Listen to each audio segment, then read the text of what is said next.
চাপৰৰ শ্ৰীগ্ৰামত চাঞ্চল্যকৰ ডকাইতি আনছেৰ আলী নামৰ লোকজনৰ ঘৰত ডকাইতৰ লুটপাট আনছেৰ আলীৰ পৰিয়ালক মাৰপিট কৰি লুটি লৈ যায় ধন নগদ প্ৰায় ৩ লাখ টকা সহিতে ডকাইতে লুটি নিলে সোণৰ অলংকাৰ শ্ৰীগ্ৰাম ষষ্ঠ খণ্ডৰ বিৰবিৰা গাঁৱৰ ডাকৰাত এই ঘটনাটো সংঘটিত হৈছে ডকাইতৰ দলটোত আছিল ৫ৰ পৰা ৬জনকৈ সদস্য পৰিয়ালটোৰ সদস্যৰ চিঞৰ শুনি ওলাই আহে ওচৰ চুবুৰীয়া তৎপৰতাৰে দুটা ডকাইতক আটক কৰে স্থানীয় ৰাইজে ডকাইত দুটাক উত্তম মাধ্যম দি আৰক্ষীক গতাই দিয়ে হালগুছা আৰক্ষীক গতাই দিছে ডকাইত দুটাক আৰু দ্বিতীয় ডকাইত দুটা হৈছে জাহিৰুল ইছলাম আৰু আনছেৰ আলী ঘটনাস্থলীৰ পৰা পলায়ন কৰি আন কেইবাটাও ডকাইতে ইপিনে ডকাইতৰ আক্ৰমণত আহত পৰিয়ালটোৰ ৬ সদস্য সম্প্ৰতি বঙাইগাঁও চিকিৎসালয়ত চিকিৎসাধীন অৱস্থাত আছে ৬ সদস্য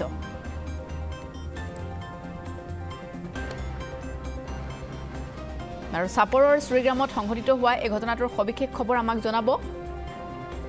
সাংবাদিক খনীন্দ্ৰ কলিতাই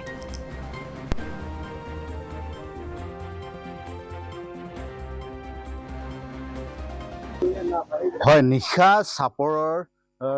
শ্ৰীগ্ৰাম ষষ্ঠ খণ্ডগাঁৱৰ যি বিৰবিৰাৰ ডাকৰা বুলি কয় সেই ঠাইখিনিত যি আনছেৰ আলী নামৰ ব্যক্তিগৰাকীৰ ঘৰত এক ভয়ংকৰ ঘটনা সংঘটিত হৈছে প্ৰায় ৫-৬জনীয়া এটা ডকাইতৰ দলে ডকাইতি কাণ্ড সংঘটিত কৰিলে ডকাইতি কাণ্ড সংঘটিত কৰাৰ পিছতে কিন্তু বাকী কেইজন পলাই যাবলৈ সক্ষম হয় কিন্তু স্থানীয় ৰাইজ আৰু যি পৰিয়ালৰ লোকসকল আছে লোকসকলৰ চেষ্টাত দুজন যি ডকাইত আছে অবৈধ ডকাইত আটক কৰিবলৈ সক্ষম হয় আমি আহি উপস্থিত হৈছোঁ আনছেৰ আলীৰ বাসগৃহত আচলতে যি ঘটনা যি ডকাইতি কাণ্ড সংঘটিত হৈছে আচলতে ডকাইতি কাণ্ডটো কেনেদৰে সংঘটিত হ'ব পাৰে আৰু কি সামগ্ৰী আচলতে লৈ গৈছে সম্পূৰ্ণ ঘটনাৰ সবিশেষ জানিবৰ কাৰণে আমি ND24 আজি আহি উপস্থিত হৈছোঁ আনছেৰ আলীৰ বাসগৃহত মোৰ লগত আনছেৰ আলীৰ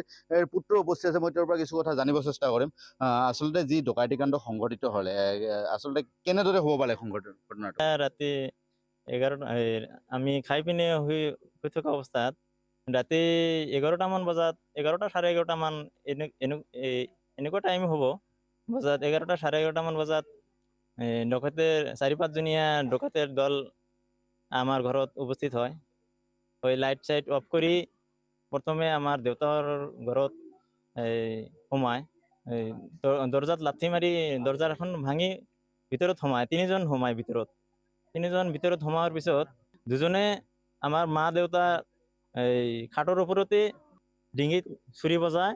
খুৰকি বজায় আৰু কুঠাৰেৰে আঘাত কৰে তাৰপিছত সিহঁতে আঘাত কৰে আৰু চাবি ওলা টেবুলৰ বাস্কুৰ চাবি ওলা এনেকৈ কৈ থকাত সিহঁতে চাবি নিদিয়ে আৰু এজন যে ৩জনৰ ভিতৰত এজন তলা ভাঙি টকা পইচা আৰু অলংকাৰ মিলি ৩ লাখ মান হ'ব 3 লাখ 3.5 লাখ মান হ'ব এই বস্তুবিলাক লৈ বাহিৰত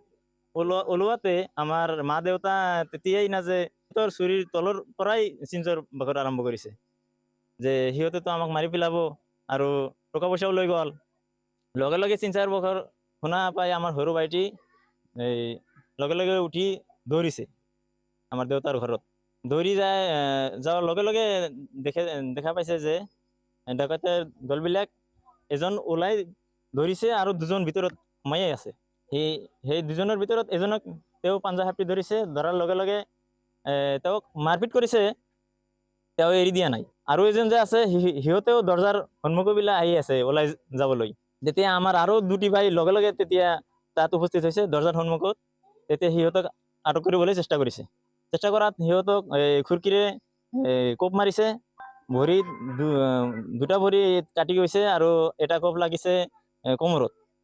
কাপোৰৰ ওপৰে কাপোৰ কাটি পিনে বহুতখিনি আঘাত পাইছে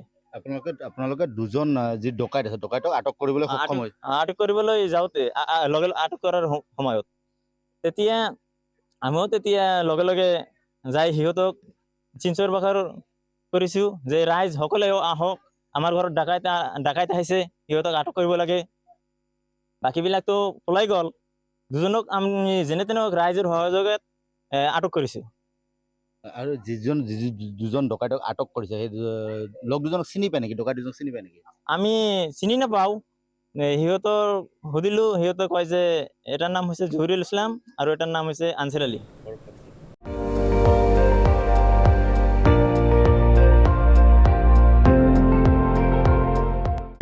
আপুনি চাই আছে ND24 সৰ্বশ্ৰেষ্ঠ নহয় সৰ্বোত্তমৰ দৌৰ